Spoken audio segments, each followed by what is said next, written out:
Hi everyone, it's Gerry Dulac along with Ray Fittipaldo at Acrisure Stadium. Merry Christmas to all. It wasn't a Merry Christmas for the Steelers.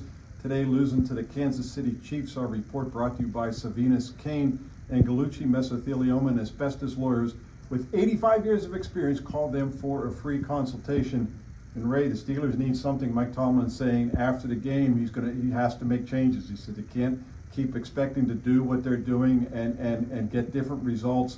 He didn't say exactly what it is, whether it's personnel or scheme. It's probably all those things. I'm not sure what their options are, but whatever it is, these last three games, Ray, they've been outscored 90-40 during this three-game losing streak. And it doesn't seem like Mike, Teryl Austin, or Arthur Smith have any answers at this point. And especially early in games, Jerry, if you look at this three-game losing streak, in the first quarters of these games, they have been outscored 30-3. They were behind today 13-0. It's hard to win games in this league when you're constantly digging yourselves a hole. That's something they got to correct, but there's mounds of problems after that as well. And as Mike Tomlin said, it's hard to win games against a team like that when you're only scoring 10 points. You know, it's 4 touchdowns now in the last 3 games. Ray, the Chiefs scored on their first 2 possessions of the game, and then their first 3 possessions of their second half. Patrick Mahomes basically toyed with them, Ray. I said he toyed with them like kids on Christmas morning with their toys. When you look at what he's done with the Steelers in 3 games, he's thrown 12 touchdowns and no interceptions, and he's 3-0 against them lifetime.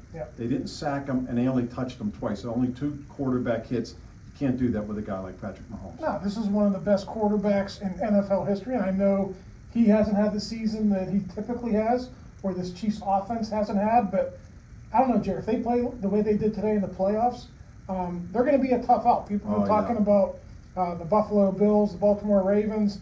Chiefs have been just laying in the weeds. They're 15-1 now, and if that offense can play like that, they're going to be really hard. Yeah, they clinched the #1 seed, even though that appeared to be a foregone conclusion. Buffalo can no longer catch them at this point. You know, Ray, for a team that's played 11 one-possession games, this was their largest victory margin in the season, to show you how lopsided it was.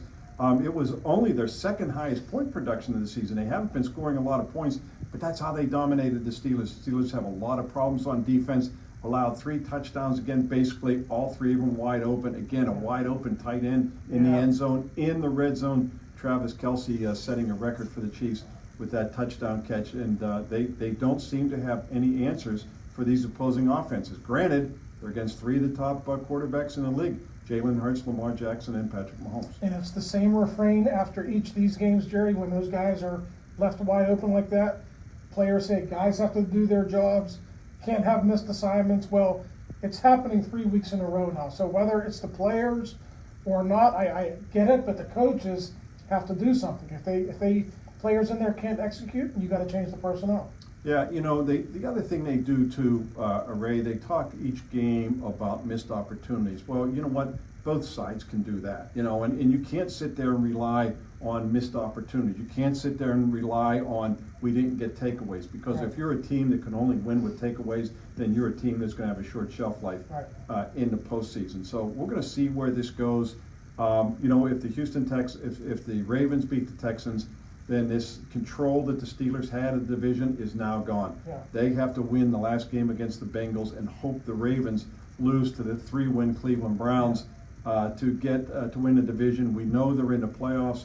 But Ray, that means they're going to have to go on the road as a wild card team, and the way they've been playing, it looks like it's going to be a short life for them in the postseason. It certainly does. And listen, the likely matchup in the first round is probably the Houston Texans. They have problems of their own. They're also injured, so you could probably draw a lot of similarities between them and the Steelers. But if I had to point to one thing with the Steelers defense right now, it's the red zone defense. I mean, they have been terrible in the red zone, not only during this 3-game losing streak, but going back to the bye. You know, they're giving up touchdowns on almost every possession that goes inside the 20. And, you know, early in the season, they weren't doing that. And I think you're right.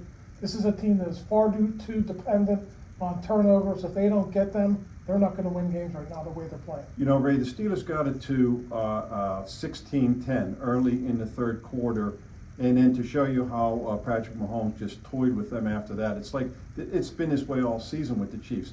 They're when you have to, when you got to have it, that's when they do it, that's when he does it.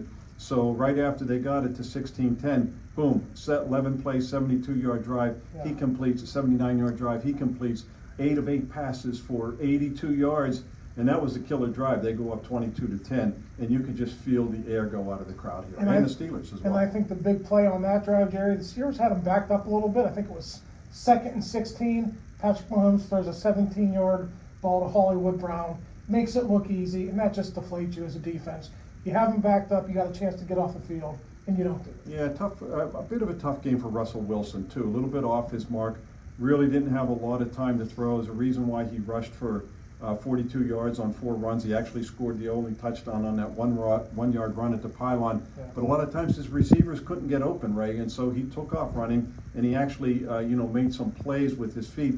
But the interception in the end zone, trying to get it to Pat Freiermuth, was a big play at that point too. Yeah, and they just had a touchdown called back because of a penalty. Early, so right. You're thinking, if you're Russell Wilson, you could probably see what he was thinking. Okay, let's try to get it back. But listen, it's early. If you have to settle for a field goal, it's not the worst thing. And I just think maybe he pressed a little bit there. That's been a theme here in the last couple of games. Ill-timed turnovers from Russell Wilson. They weren't able to overcome that fumble at the 4-yard line on Saturday, and they were not able to overcome that interception. And Ray, and I think those kind of those turnovers, they're forced turnovers because they know they have to score points. They know who they're playing against. They know they're going against Lamar Jackson and Jalen Hurts. The Eagles were going up and down the field, and they know they're going against Patrick Mahomes. So getting in the end zone is a priority, and you start to force plays. And as you mentioned, Jalen Warren had that 8-yard touchdown run negated by Darnell Washington's holding penalty, and on the next play he throws the pick. Yeah, that's just the way it's been going for the Steelers of late, Gerry.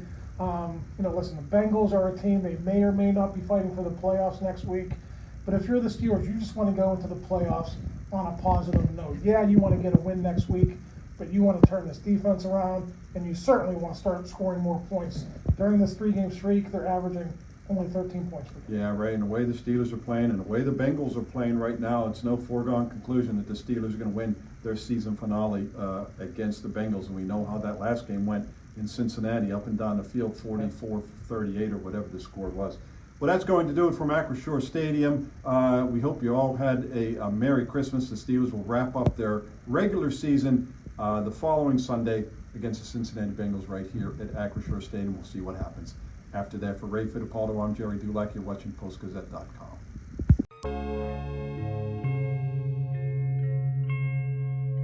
Thank you for checking out this content from Post-Gazette Sports. If you watch this video on YouTube, please like the video and subscribe to our channel.